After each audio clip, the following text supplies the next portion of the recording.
the third quarter of the IndyCar season and the 10th race, renowned as the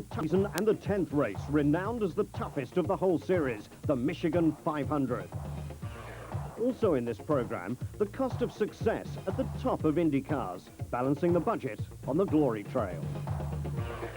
The International Race of Champions, where the best pit their wits and their skill against each other.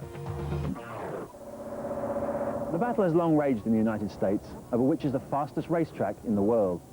Talladega Motor Speedway, which is used only by the NASCAR stock car racers, has often laid claim to the title, but the Michigan International Speedway, used by the IndyCar runners, can surely claim to be the fastest track in the world.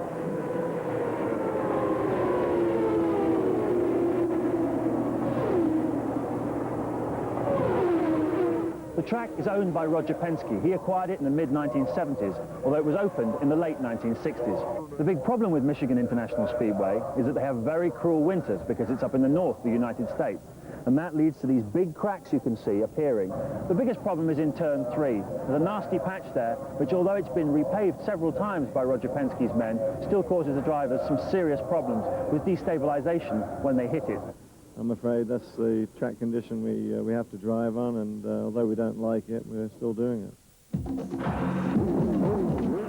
29 cars on the entry list for the Marlboro 500 at Michigan, a track that's hosted a 500-mile race every year since 1981. Located in the Irish Hills, miles away from any major city, the setting reminds many British spectators of Silverstone. Nigel Mansell defending the title that he won here on the way to the championship last year, but it was Michael Andretti in the Target Reynard who was quickest in first qualifying. Raul Boesel in the Duracell Lola, second fastest. The Italian Alessandro Zempedri crashed on his first visit to Michigan and was taken to hospital with a broken pelvis after coming off at turn 4. Having been second fastest midway through the session, Nigel finished first qualifying in third, relaxed and confident, ready for the next day. An interested observer at Michigan, Derek Warwick, who left Formula One last year after competing in 147 Grand Prix. It's difficult because there has to be a few key people that will have to move or decide what they're doing, obviously Nigel and people. And before they actually make it definite what they're doing, then the rest of us have to wait. You mentioned Nigel. If you were in his shoes, what would you do next season? I would go back to Formula One and tell Carl Haas to give Derek Warwick his drive. But I'm biased. No, I think that, who knows? I think what turns Nigel on is the challenge. Which series do you think needs Nigel Mansell more? Formula One. I think Formula One's desperate for a superstar. It's lost a lot of big guys over the last 2 or 3 years. And someone like Nigel it needs desperately. But so too does IndyCar racing. The reigning champion is still the biggest drawing card in the sport, and in second qualifying he was quick to prove it, as track temperatures at Michigan soared towards 105 degrees Fahrenheit. Nigel flew round the 2-mile oval at an average speed of 233.7 miles an hour. Good enough for his third pole position of the season, but slower than the world record of 235.6 he set in practice. Michael Andretti would be alongside Nigel Mansell on the front row. He won here in 1987 and 1989. Brazilian Raul Boesel made up the front row with his best ever starting position in 8 appearances at Michigan. A magnificent effort by Nigel Mansell on a decidedly difficult circuit. The world record speed for a closed course was a time performance in practice, but more important overall was claiming pole position, the 9th of Nigel's IndyCar career and his 3rd of the season. The competition was intense. 5 drivers averaging more than 230 miles an hour in qualifying, the world record on any course. It's got all the ingredients here, and it's one of the most challenging circuits there is in the world, simply because to average over 230 miles an hour is it's quite daunting. But to get the car just set right, you have to do many things. It's a technical setup on the car, and I thank the Newman-Haas team for that, because it's very, very important. I think the one thing that's sure in motor racing is that it never stands still. If you stand still for a week, you go backwards. And I think I think it's very apt being here that I should compliment Roger Penske and his team, because they did an outstanding job this winter, and they came out of the box and, you know, they obliterated the opposition, which is basically us, all of us up here and the rest of the field. And I just hope from Cleveland onwards, Cleveland, we got a bit closer, Toronto is good, we've had another winner with Michael. And, you know, here we're sitting on the front row of the grid, so, you know, shall I say, we're all optimistic. Good news at Michigan. Brian Herter, who crashed heavily in the last race at Toronto, has been released from hospital with a broken pelvis and a broken leg. Terry Trammell is the doctor in charge. So far, so good. He's not having very much pain in it at all. The swelling's gone. He's gotten the motions back, and his hip and knee are moving normally now. He won't be able to be weight-bearing on it for at least 8 weeks and possibly as long as 12. He's out of the hospital. He went out a week ago, this coming Sunday, and is in an apartment in Indianapolis where he's going to do his rehab over the next 3 months or so. Has very, very positive spirits. Is actually quite comfortable except for some bladder spasms. Has a very positive attitude and isn't complaining about much at all. Eddie Cheever, who started 118 Formula One Grand Prix, replaces Herter at Michigan. Meanwhile, the leading contenders were assessing the prospects for the race, including the front row man, Raul Boesel. I think they have a good setup for this kind of circuit. I enjoy to do it, and even if this is different from Indy, it's very bumpy. Last year we run well, so we based the setup from what we had in the past. And Michael Andretti, twice a winner on the Michigan 500. A little disappointing, you know. I think at first when we drew the first one to go out, I thought it was going to be a good number, but you know, it's just life, and you know, if you can't have pole, it doesn't really matter where you start here because it's a long race. Robbie Gordon starting from 4th on the grid. Well, you know, we're working really hard. We've been quick all weekend. We qualified in 4th place at a 230-mile-an-hour lap.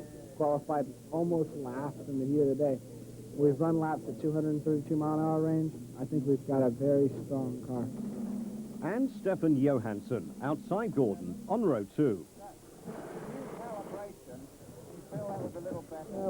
We didn't run very strong when we started out yesterday, and the car was pretty awful, but, you know, we've just been kind of chipping away at it, trying to make it as comfortable as possible around here, you know. And right now, I think we've got a half-decent race set up anyway.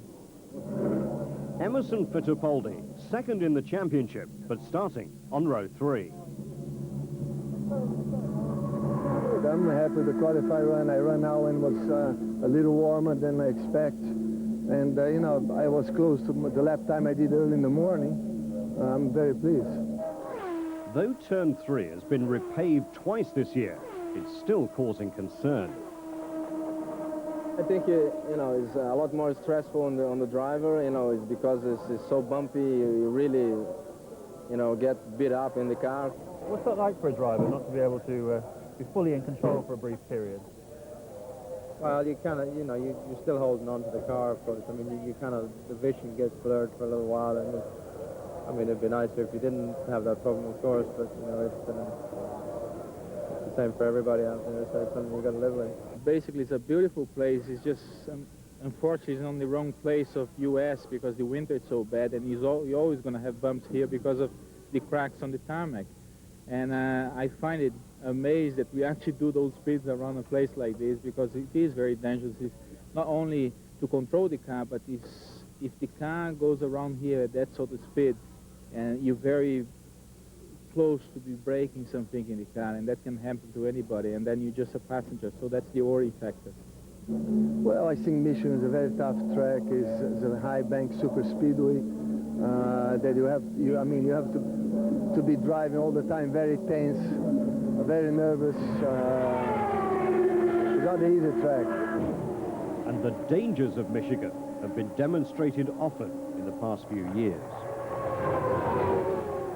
The track is bound to take its toll on the machinery here, I think. So I think that the thing is really just to try to bring it home to the end. Pit stops, as usual, be important, but keep on the lead lap and close to the guys at the front and have a good car in traffic. I think that is the main thing. No question, this is a very important race because it's such a long race, and normally there's a lot of failures in terms of engine blowing and things like that. So if you can be around at the finish, chances are a lot of your opposition won't, and you can gain a lot of ground. So, and plus being the race in the middle of the season is very important. So it's a key race. It's Michigan's turn to say arrivederci to Mario, his last 500-mile race. 54 years old, he's won 52 IndyCar races and would dearly love one more victory. Mario was due to start from row 2, but the first point of the meeting and the check as reward for pole position deservedly went to the star of qualifying. Thank you, and thank Wilbur and everybody being here today, but especially the Newman Haas team. They've done a fantastic job. And I have to say to everybody that this is one of the most special poles I've ever done in my whole career, because this circuit we stand on here is the fastest circuit in the world. After the break, competing in the toughest 500-miler in the world.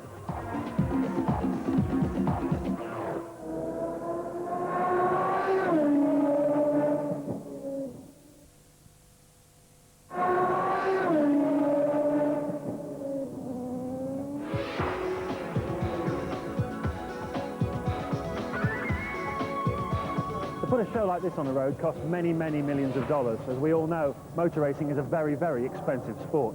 Of course, the costs in IndyCar are nothing like as much as they are in Formula One, where the teams build all their own cars, and money really is no object. But just how much does it cost to run a frontline IndyCar team?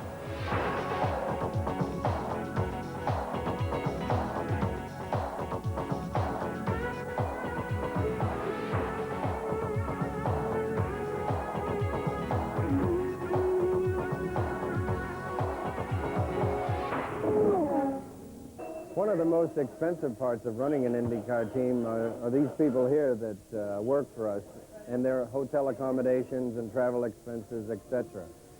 A one-car team in an Indianapolis car operation would spend upwards of 800,000 pounds a year to transport, move these people around, pay for their expenses, including medical hospitalization if necessary, and their salaries.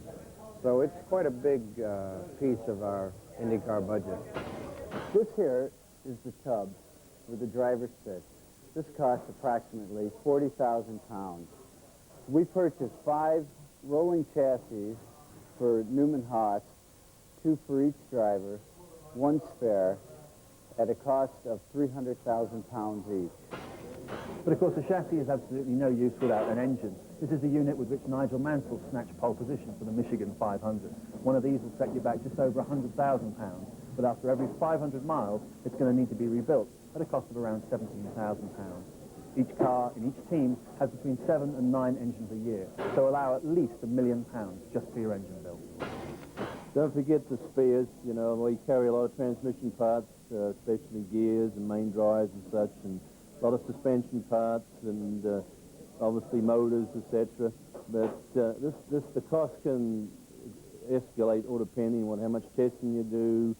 You know, if you have any crashes, development parts, that can equivalently go up to around £500,000 or more. Of course, not every team can afford to carry all the spares it needs for every race in its race truck, and so they can come to this Lola parts truck and buy just about anything they need. It's computerized with a very knowledgeable staff, and it's loaded with equipment. In fact, they carry over 8 tons of spare parts to every single IndyCar race.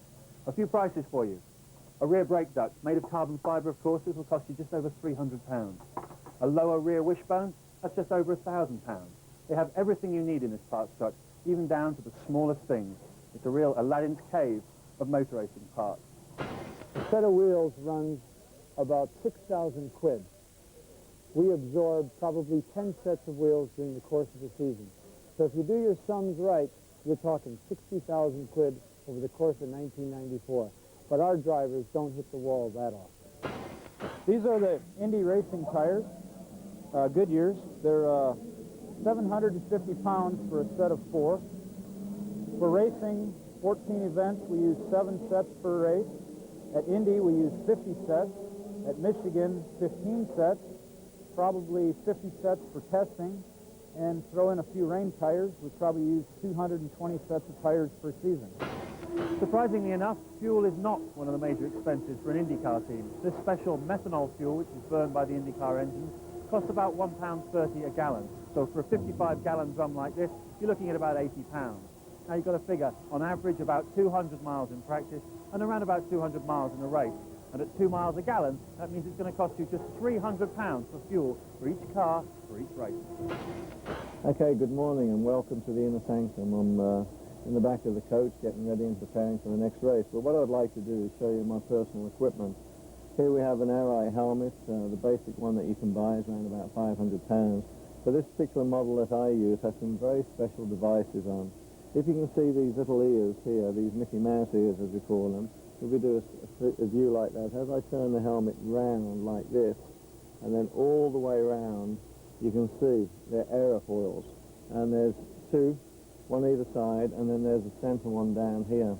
And if you look at it front ways, you can only see the top one. There's an air hole here, which actually supply air to the scalp, which then comes out of this exhaust here at the back. And as you can see, the back is much larger than the front to keep stability. Again, on the sides, these aerofoils to stop the helmet doing this. And I'll tell you, on the super speedway, these things right here are very, very important because we're doing 246 miles an hour going into the fast corner and you're keeping the car flat. So any movement in the head, if it starts moving like that, you can actually lose your vision. Also, you have a balaclava, and the balaclava is worth about £20, and you get through about 16 or 20 of those a year, depending how much testing you do. Gloves, they are about £40 a pair, and you can probably get through something like about 30 or 40 pairs a year with the amount of testing. You always want to try and start with a new pair for the race, although sometimes I just bed them in the morning. And then, of course, there's all the disposable visors, and there's many of those. And, of course, the most important thing, the racing suit. Starting at top of the range, but with no sort of special effects on them as such, it's about £500. So if you sort of say about £1,000 for the suit, and you'll get through something like maybe a minimum of 6, maximum probably 12 to 14 suits a year. The amount a team spends in a season depends on its testing and development program, but to be competitive, expect little change out of £10 million.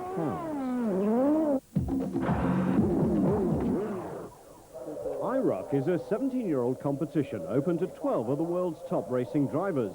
Dale Earnhardt, one of the best from NASCAR, first met Nigel last year. I watched him race Formula One for so many years, and it was national on TV. I didn't get to see him live, but I was a big fan when he was in F1, and then he came over to America here in the IndyCar races and was, you know, so great last year, winning the championship and everything. I'm a fan of him. He's a big competitor. He's a good racer, a type person that you know, I relate with, and he's, you know, family man, looks like us, so we've got a lot in common, just different kind of racing. The International Race of Champions is actually a 4-race series at Daytona, Darlington, Talladega and Michigan. The 12 drivers have identical Dodge Avengers and race for 50 laps, no pit stops and no qualifying. They draw lots for starting position in the first race, then start race 2 in reverse finishing order. With $200,000 to the overall winner, it's hardly small beer. Several British drivers have been invited over the years, including Derek Bell, Martin Brundle, James Hunt and Graham Hill. Close, intense racing is the order of the day, gives a new look and meaning to slipstreaming. The lead changed hands regularly. Famous names of the American stock car racing series NASCAR dominated early on. Rusty Wallace, Dale Earnhardt, Mark Martin and Tommy Kendall. Till on lap 47, Al Unser Jr. came through to take the checkered flag. And his fine season continues, even away from Indy cars. Mark Martin won the title outright. Dale Earnhardt tied for second and inevitably prompted thoughts of how a challenge against Nigel Mansell would go. I think it would be a tremendous race, but I would think it would have to be in something that both of us was comfortable in, something that we both had time in, and then we could show our best. For him to come and get in a stock car and race against me would be a little bit off camera because he's not used to them, and me to get in an Indy car too. So I think we'd get into something, equal time of practice, we'd have a good time. A track temperature of 110 degrees as 28 cars started. Nigel Mansell on pole position, and he stretched an early lead out of the nearest challengers, Michael Andretti and Raul Boesel. A brilliant charge away from the green flag by Mansell. But soon there were problems for the cars and soaring costs for the teams. Lap 24, Robbie Gordon on a pit straight, and as in Toronto, he blew a tyre. Then throttle problems began to afflict Nigel. going into one, you have to brake real hard to get the thrust to come back. I can't get my foot round it. Is there anything you can do? We're trying to think here, Nigel, of what we can do as far as, you know, it would take time. We'd probably come in and go to the back of the pack, maybe if we went down and tried to squirt some lube in it or something. He was leading by almost 5 seconds when he was forced into the pits for urgent attention to the sticking throttle.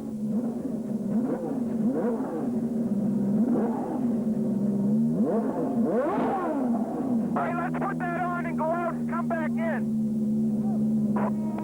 On the track, but no better. Nigel's voice, made shaky by the bumps, reported in again. Yeah, there, do what I can, but if I have too much of a problem, if it sticks wide open, I don't mind it sticking open and then coming back about a second later, but it's not coming back. Retirement was the only option after 43 laps. A race which had started so promisingly was now history for Nigel Mansell. Adrian Fernandez in the pits and on fire. Unlike Verstappen's pit fire in the German Grand Prix, methanol burns invisibly. Amazingly, nobody was seriously injured. Michael Andretti in trouble. Caught in the draft of Emerson Fittipaldi's Penske, he lost control and went into the wall. Andretti emerged unscathed from the incident. And so too Robbie Gordon, when he slid off on lap 182. An engine problem was diagnosed as the probable cause. A bittersweet weekend for Gordon. He'd signed for another 2 years with Walker Racing. Raoul Boesel out on lap 225, having been briefly in the lead. The driver with a little time to reflect on being thwarted again. With Alan Jr. sidelined with 19 laps to go, it was left to Scott Goodyear to come through and, to the delight of his wife Leslie, win only the second IndyCar race in his 7-year career. Unser still leads the championship with Mansell 6th. I mean, it was just a fantastic race up until we had the problem with what appears to be an internal butterfly in the engine, which is stuck open. But a great start, and then the car was handling beautifully, and as you can see, we were just pulling away and dominating the race. And then just when you think you got everything under control, I was going into turn 1, slipstream a couple of cars, doing about 246, and I came off the accelerator, so I came off, and then it was just as though someone hit me up the back. Next race, mid-Ohio in mid-August. It was here last September that Nigel Mansell claimed pole position with the fastest lap ever around a 2.25-mile road course, averaging 118.3 miles an hour. But the race was a different story. Nigel was taken out early on the first lap when Paul Tracy clipped his front wing. Another pole would be welcome. A first win, the aim.